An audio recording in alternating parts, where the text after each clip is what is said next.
It doesn't matter. We're gonna. Oh snap! I'm back. Okay, y'all. I've been gone for a while. I want to welcome y'all back to Cancer Called. Hopefully, you can hear us because we're trying some new equipment. But I have been gone for 6 months because I had another surgery.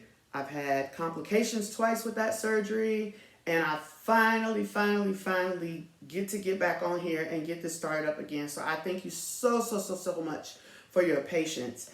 This episode of Cancer Call, we're going to talk about relationships.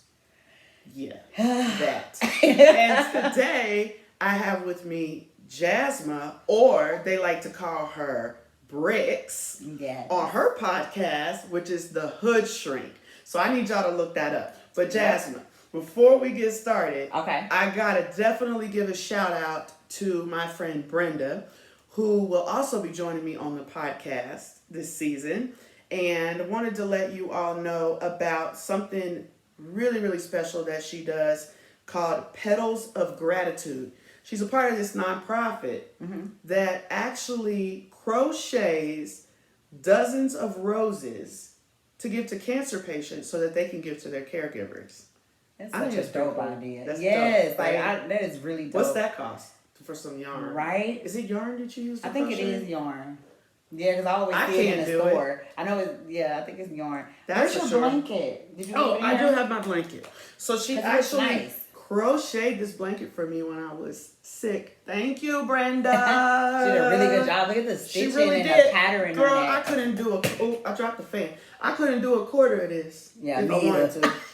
My sister will tell you that, but I definitely got to tell you guys with the Petals of Gratitude, you can go to petalsofgratitude.org. Petalsofgratitude.org. Reach out to them. There's a whole bunch of people that are waiting for you to reach out to them so that they can make some flowers for you. Okay. So, and we'll make sure that we have it linked in the description, and we'll have it at the bottom of the screen. This is why I got her on the show. Because when have you ever seen me put a link in the bottom of the description, sending it over to someone? I don't know.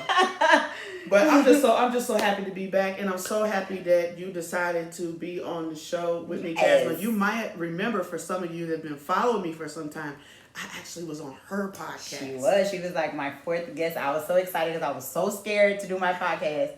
So I was so happy that she did it with me, and it was about infertility. So if there's anyone who struggles with that, you should definitely check that episode out. It was very educational. It was very informative. It was things that I did not know at all, and it will probably help me in my own struggles. So you should definitely check that out if you haven't.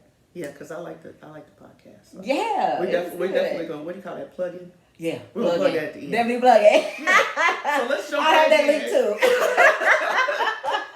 So let's jump right in, Jasmine. Okay. Because I had to have you on this episode to talk about relationships. Okay. Yeah, we're gonna mix it up a little bit on Cancer Called, and so I want to talk about both sides of the fence with relationships. Okay. What do you deal with relationships before cancer, right? Because everybody goes through all these trials and tribulations and dating this person, dating that person, and they got problems and whatnot. And then on the flip side of the coin, you get cancer. Let's say you get cancer like me. Right. I'm happily married. Thank God. I love him so much.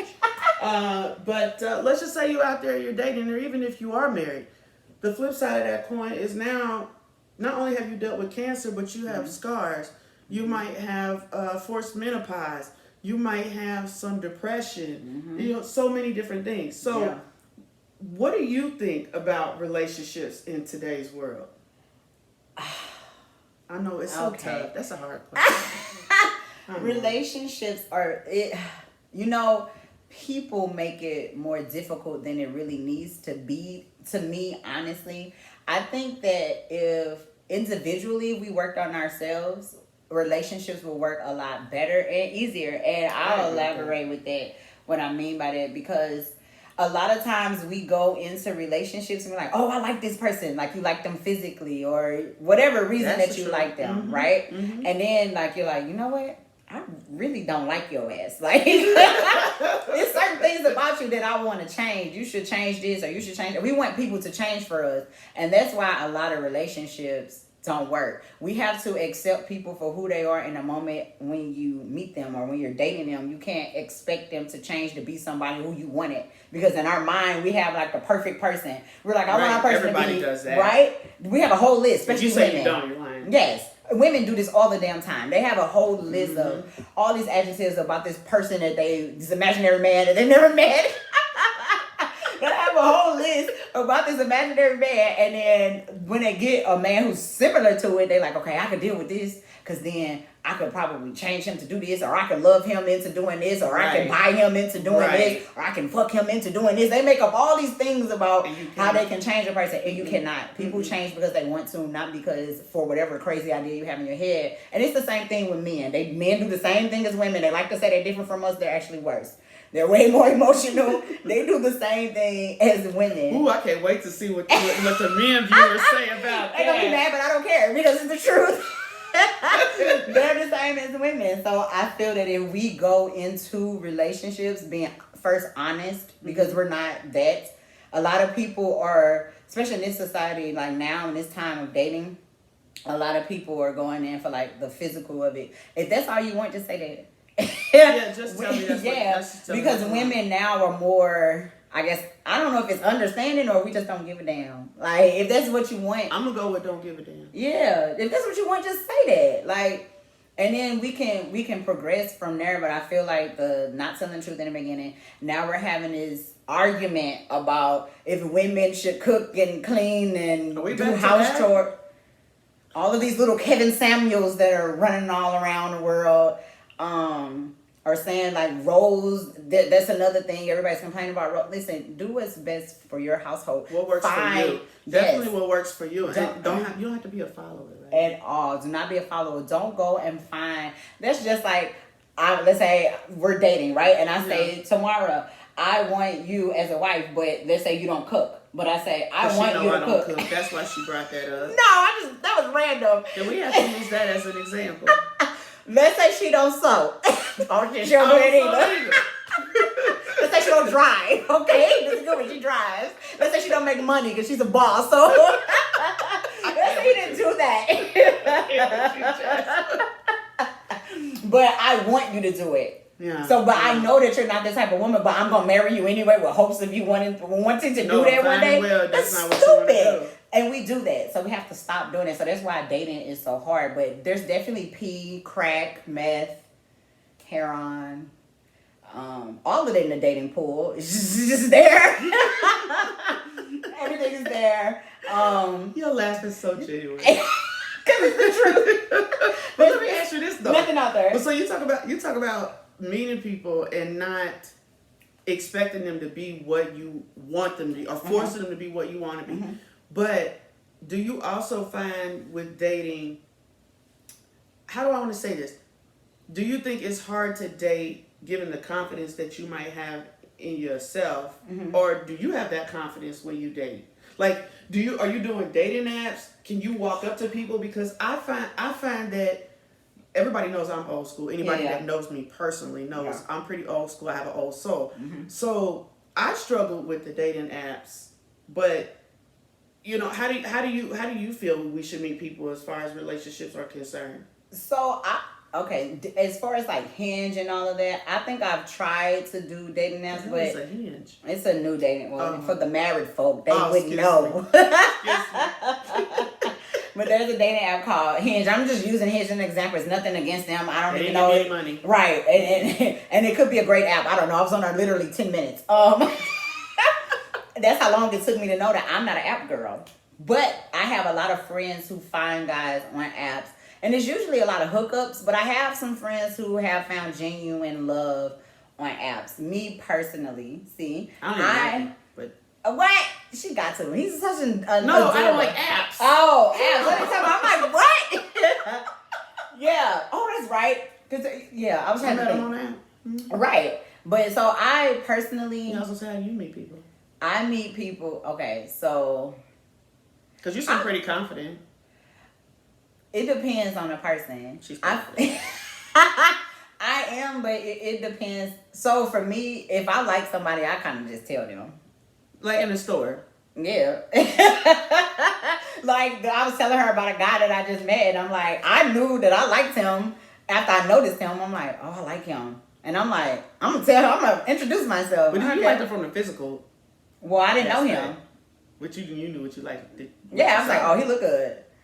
But then when I started talking to him, I'm like, oh, okay, he's nice. But I wasn't, I'm upfront about what I want. Like, I know I want to be in a relationship, and I'm interested in you physically because that's all I know about you. I don't know you. I just see you in passing, you know.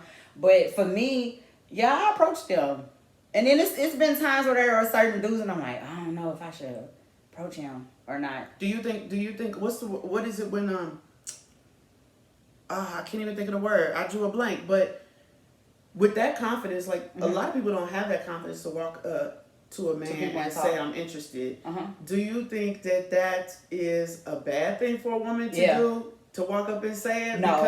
Because I'm old school. Okay. Right? I'll tell you that you're cute. I mean, no, I won't have to lie because I'm married, but in the past, in the past. I'll walk up to you and be like, oh, hey, cute, you know, smile, whatever. But I actually saw somebody on, I think it was TikTok, and she proposed to dude. Oh, I'm not doing that. And got down on her knee and stuff. So I'm like, okay, there's confidence, but then that's too much. Do we just do away with tradition altogether? So for me, or is that even? That's my tradition. Yeah, me too. I ain't getting on my knee for nobody. The only time you need to be on your knees is praying. Oh, look at you! You she a nasty mind. You see that? I wasn't even going there. I wasn't even thinking about that. My mind wasn't even nowhere near that. I'm sorry. Somebody followed out from that. This little freak. I wasn't thinking about that. Look at her. To pray. To pray. Got it. To pray. To meditate. That is the only reason why it needs to be on. She ain't getting on her knees for nobody. I am not pray. I am not getting on my knees for any man to propose to him. That's specified. I don't agree with that. But to each his own. If that's something that a woman feel like she needs to do because she want a man to be with her, then by all means do what you got to do. But when she did that on TikTok, he completely rejected her. Who posted that? With another woman. I can't find it. She proposed to him while he was out with another woman. Why? That's different. That's a mental issue. Hell, that's a mental issue. I'm not trying to be funny. What do y'all think? I want to hear what they think. Yeah, I want to know what y'all think too. That's not normal. Or do you think we should stick with traditions? Because I think nowadays when you say, well, I'm a traditional person, people put that with I'm conservative. Not necessarily. Or I'm a Republican, or I'm a Democrat, or I'm a this. No, whatever. I'm just saying, should a woman propose to a man? I think that women should keep their tradition.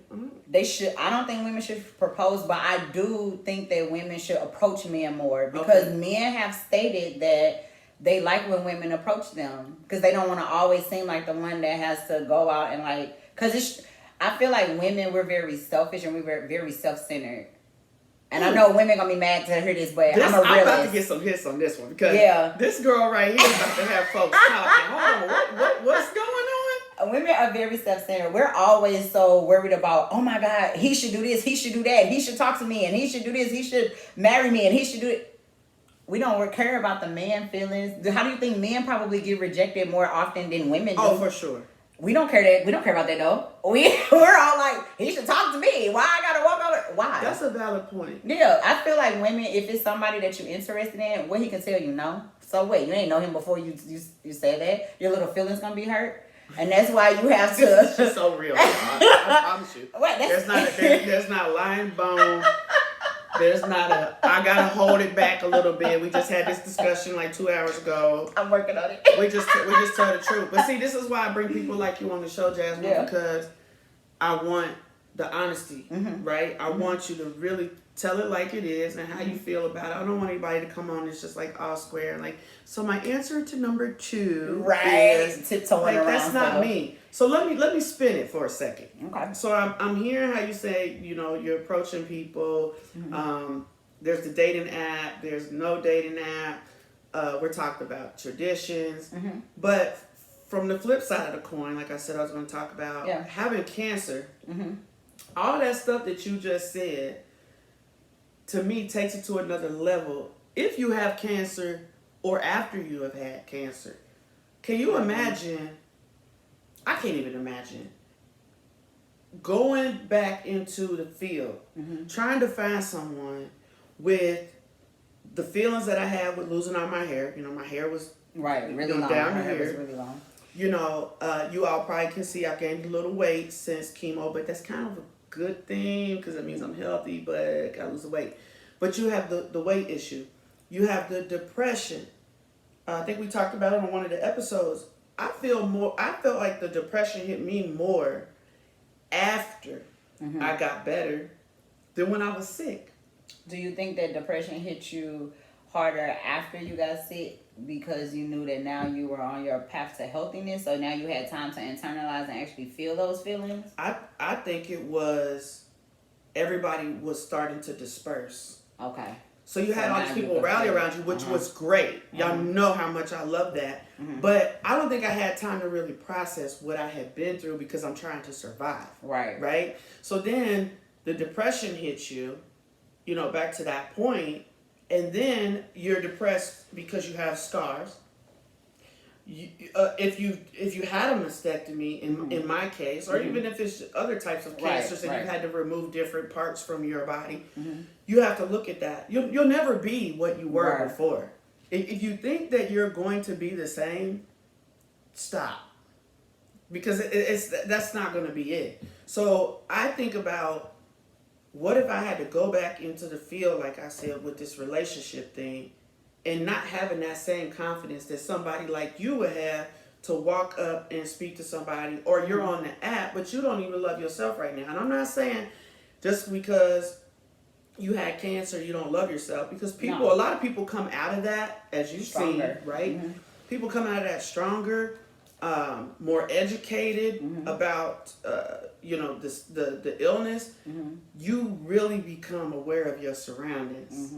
And the things that really affected you in the past don't really affect you now. You're just like, I really don't care. Faced with death is different. It's completely different. But then, now I gotta try to put on this face when I'm not even feeling the way I should feel. I want to be in a relationship. I'm talking like I'm someone else. Right, as if she was single. Yeah. Right. We'll keep putting that out there. I'm not taking beat up. But, because I want him to come on and get on me. But now I got to try to talk on the app. You know, my hair might not look a certain way, or it's not grown back yet. Okay. Remember, because I didn't have all the hair before. So, like, can you imagine having to deal with that? I could not, and I want to say, like, anyone who's dealing with that or going through that process and surviving through cancer, like, I'm rallying behind you guys. You're so strong. It takes a very strong person to have to go through that, and then to, like she's saying, put yourself out there to date. This is the hood shrink of me. I was going to say this next piece. I honestly think that before dating, that you really do have to find this new version of yourself again. I agree with that. And you have to love this new version of yourself, of things that are different from you. Like, I don't have cancer or been through chemo or anything like that. But every morning I wake up, I never know what my body's going to look like because of my skin pigmentation, right? Yeah, we didn't talk about that. But yeah, go ahead. So I have to, that's why I'm so confident. I wasn't like born with this confidence. When you look different, when you have weight, when you have different ailments, when you have skin conditions, or you just look different, society has a way of trying to break you down. People try to tear you down for your way you look. I don't have any control over that. So I try not to, that outside noise, I don't care what nobody says. I'm beautiful to me, and that's all that matters. Good for you. Because I have to wake up and sleep with myself. And I say to any other person that's going through cancer and you wanted to get back out into the dating, fall in love with yourself again, your new version of yourself. Look yourself in the mirror every day. I don't care if you have to do it 10 times a day. I don't care if people around you thinking that you're starting to sound arrogant. I don't care, because they didn't live the life you lived where you fought to be here. That's great advice. I need to listen to this. I need to follow this. Where's my mirror? You fought to be on this earth. You fought to be here. You deserve to be here. You fought through it to get here. So and you God deserve gave you a second chance. Yes, and you deserve to love yourself fully with everything. I don't care if you had one breast, no breast, if you had to get your leg amputated. I don't care what it is. Yeah, you love that new version of yourself. And I will tell you this. I don't care what you look like. And I don't care what the partner looks like. A lot of times we're intimidated because we feel like people are out of our league, right? Physically. Right. But speaking on it from men, a lot of men tell me that more so that they think that I'm beautiful, they like that I was confident.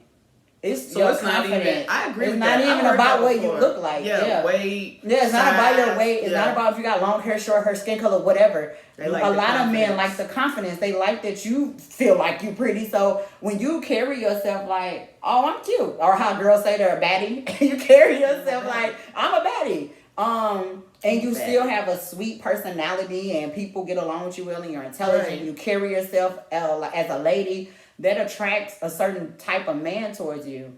So or vice versa. Or vice versa. And a woman. Yeah, and a woman towards you. Or whatever it is that you like.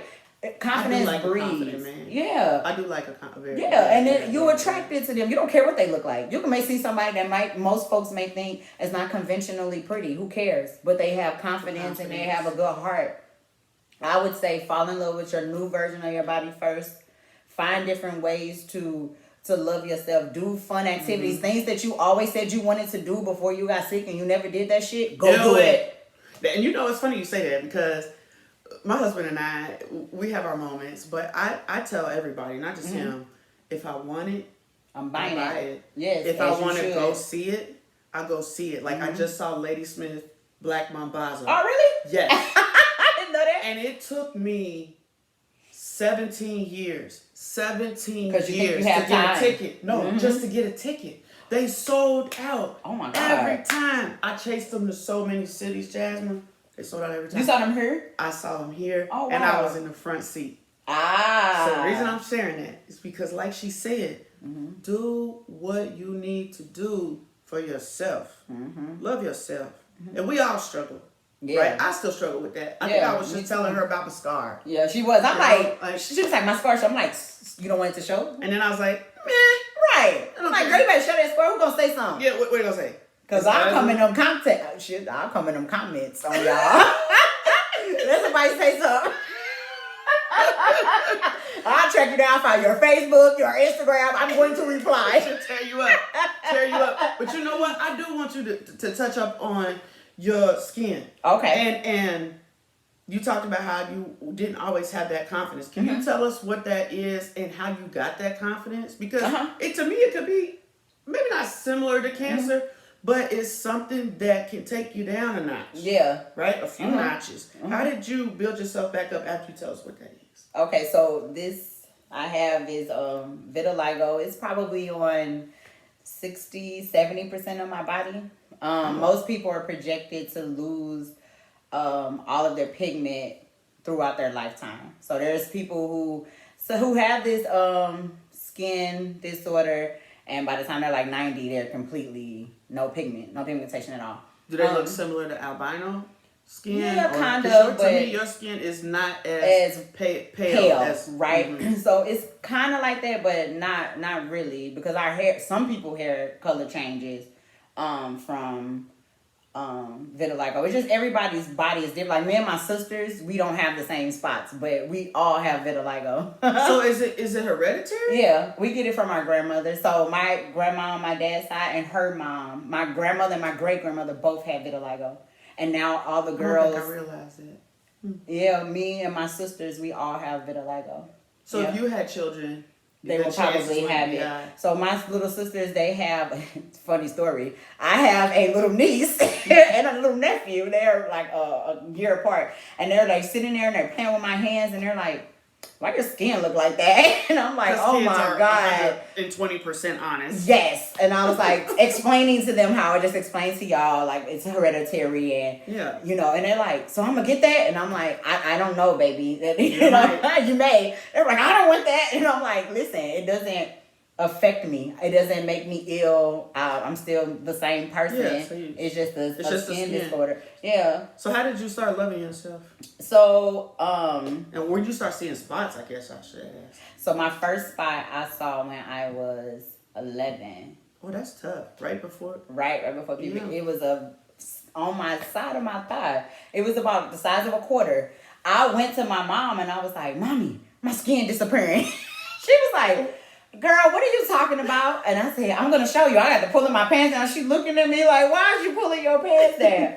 So I pulled my pants down and I show her, like, "Mama, I got a spot right here." And she looked. She said, "Ah, you gonna have vitiligo." She said, "Your grandmother's got it. That's where you got it from." I said, "Is this cancerous?" Because I didn't know what it was. And I was a kid. I'm like, "Is this cancer?" Yeah. I'm like, "Is this cancer?" Because I went to school with a girl who had skin cancer when I was young. So I was just trying to put things together. I didn't know what the hell it was. I'm like, "Is this?" She like, "Girl, no." No, that's not cancer. I said, I should see a doctor. We should see somebody about this. She said, "Child, get out of my room."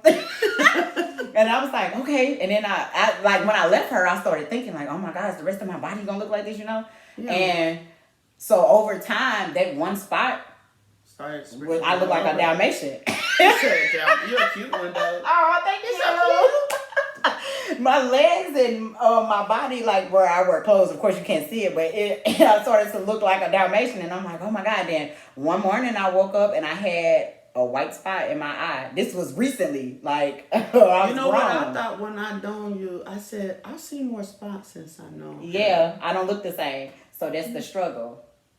Okay, so how did you build your confidence? So this gonna sound real bad, but I have a lot of siblings. And you have to have tough skin with the type of family that I come from, because they will drone and talk on you to death. They don't care. Okay? When I first got my first spot, my sister was talking to me and we're talking how we talking now. Went on FaceTime and she like, yeah. That's what's up, Spot. Ooh. I said, "What you call me?" She said, "Spot, like the little dog, you got the little white spot on your."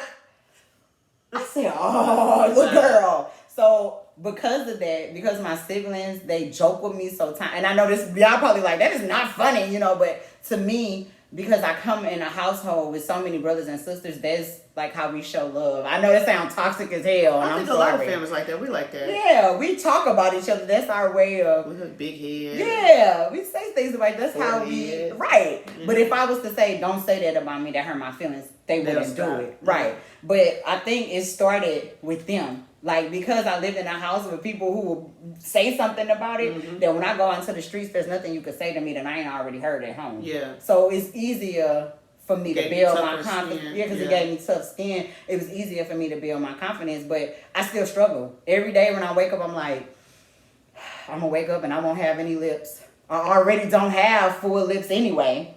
And I have to line my lips with lipstick. I don't have like Oh, because you don't have... Because you can see the corner of my mouth, I'm getting vitiligo. So eventually, my lips, I can tell. It'll be like your hand. Right. But they won't look good because I'm already light. So my sisters are browner than me. They're chocolate babies. So when my sister get vitiligo on her lip, she has it on her lip, but you can see the contrast difference, so you know it's vitiligo. My skin is already on a lighter side, so when I get it, it'll just look like I'm missing a mouth. So I'm struggling with it because I know it's coming. So I have to program myself every day, like for days that I don't want to wear makeup and I know that that's coming, that in the future when it do come, that I'm already building myself up so that I'm not beating myself up like, "Oh, you look weird." So that makes me think though, first of all, Jasmine need to have a class on confidence and how to build up your self-esteem. So we'll talk about that. Yeah, we'll do that. But everything that you just said, Jasmine, makes me feel like we should be doing that when you have cancer. Yeah. Even though you cut your hair, like I made that decision to shave my head. But you are preparing yourself for the things that you know they tell you your hair's gonna fall out. Yeah. You're gonna have, your skin's gonna feel weird. Your nails are gonna change a different color. Your eyebrows. Shout out to the eyebrows because they're coming in. They are. But yeah, all your hair is going away. All these different things happen. So I'm just so happy that I don't say I'm happy that you experienced that, but I'm I know happy what you that mean. through that experience, you were able to build up your myself up. self-esteem, and you continue to build your self-esteem. Mm-hmm. And I'll do whatever I can to help you stay on that level, because Yes, she you definitely. too.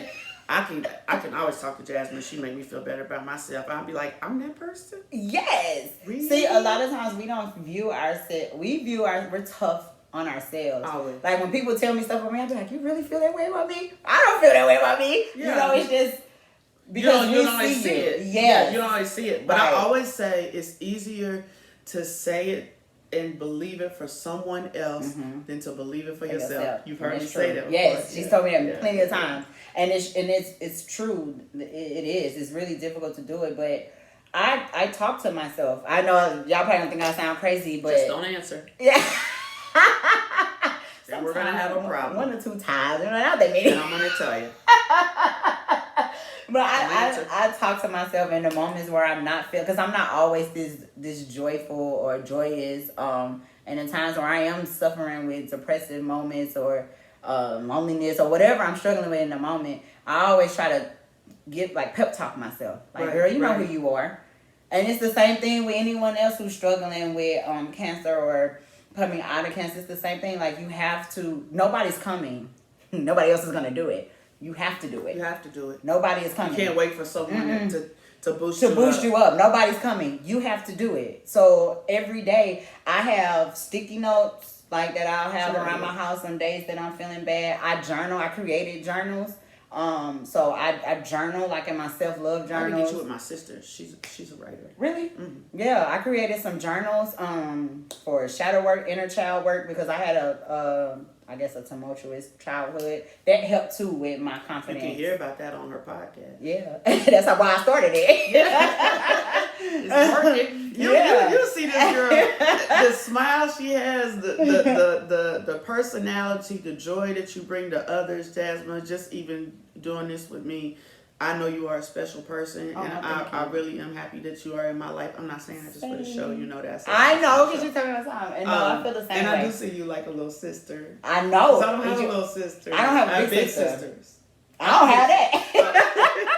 I am You're the the oldest. sister, Yeah, right? you're the oldest. So no, I appreciate us bonding and growing together, For because sure. I need other women that look like me, that are doing things that I want to do, and that can help like guide me in a way. Even though I'm a little hard headed, she'll tell you, but. She said it. But I appreciate everything any gem she's ever given me. I internalize it, even if in the moment I'm like, no, I don't agree, blah blah blah. When I go home, I'll be like, man, fuck, she right. It's like having another, like when you're younger and your mom will be like, don't do this, don't hang with this crew, don't do that. These And people are you bad do for you. it, You be like, yeah, whatever, right. she don't know what she talking about. Them my friends, and then they stab you in the back. Yeah. And then you be Treat you like, like crap. how the hell my mama know that? She's kind of like that. I be like, I was have right. motherly instincts, but You I do. do respect you as a woman, and I do Yeah. see you. Sometimes as a little sister, but we're only like 5 years apart. yeah, I can still be a Oops, little told her sister. age. I don't care. Oops. See, that's another thing. Women struggle with getting older, and they don't want to tell their age. Baby, tell their age. Okay. 40. Okay, because first of all, us kids, us women from us 80 and up, born in the 80s and up, Yeah. looking better than them 90s and them 2000 babies. So tell that age. Okay. I can't wait to hear what people say. Tell that age, baby. Don't be embarrassed about your age. You That's that 40, confidence 50, thing. 60. Yeah. So- you walk with pride. Yeah, so we learned. I feel like we learned during this episode. Have confidence. Always. Say what you mean, but deliver it well. Yes. Now I sound like I'm talking to my staff again. She's talking to me because I don't do that well. And we definitely want to give ourselves positive affirmations Every day. to ourselves. Mm-hmm. Don't wait for someone to tell you, right? And listen to your own advice. Yep. And Jasmine's. Because I'm going to listen to yours. So, before we wrap it up, though, I want you to tell us more about the Hood Shrink podcast and where they can find you at, because I know somebody's going to want to hear you. Somebody. Oh, I'm going to be so flattered. And inbox me. I like talking to my people. I do. They DM me. I remember a girl DM me. She's like, I didn't know if you were going to respond. I'm like, girl, I am not fake bougie. You can DM me. I talk to my folks. I am not stuck up at all. I love that. Yes, because a lot of people, before I get into my podcast, I want to say this really quickly. A lot of people in this world are alone, even if they got a lot of people That's around true. them. They're still alone. They still alone. They still feel alone because they feel misunderstood. They feel like nobody understands them. They don't have anybody to go to. That's where I feel that void in. I'm non-judgmental. I don't care what color you are, what creed you are, who you date. I don't give a fuck about none of that. Only thing I care about is that you wake up every day like this, happy, and that you feel good about yourself. Yes, and that you feel good about yourself, and that you are working through and surviving through any traumas that you may have currently or that you had since a child, in order to make you a better human. Because most of us this age, yes, and older, have children, and you want to be the best that you can be for your child so that you can break any generational curses that you have. Right. So that's why I have the Hood Shrink podcast, and I am streaming anywhere you can get your podcast at. So Apple, Google, Spotify, Tidal, everywhere. And I have a link on my page for Instagram. It is the Hood Shrink Show podcast, and I'll link it in the description and on this video, where you'll be able to click, and you can follow me, and you'll see the schedule of when I release episodes. And I also have a YouTube channel called the Hood Shrink podcast, so you can search it there too. And I'm behind on that. You told me you have a few episodes on YouTube, because she used to only do the podcast. Yes, I used to audio. Now she wants people to see her. Yeah. Imagine that. You know what though? That took a long time to get to that. That's Really? speaking about that confidence. Yeah, that's why I never did doing a podcast. Period. Took a lot of confidence. You from did me tell to me do. you was working on that. Yeah, I was struggling with that, and I was First definitely started. struggling with the YouTube part of like being seen. Yeah. So well, I'm out here now. Y'all see right me. now I'm doing it. I'm like, oh, what was I afraid of? So I'm here, eyebrows, hair, and fine, and she fine, and she look good. Yes, I'm not editing that out. and you shouldn't, because you was cute. See, she You just cute. gotta come over the house like once a week and give me all these boosts. But no, I really, really want to thank you, Jasmine, for being on the show. Thank you for having I hope me. you'll come back, because I know I Oh, have for sure. many, many, many more topics. sure. Make sure you check her out at the Hood Streak. Make sure you check us out at cancercalled.com. And you can also find me on Instagram, Facebook, and YouTube. Yeah. Bye. Bye guys. Be confident.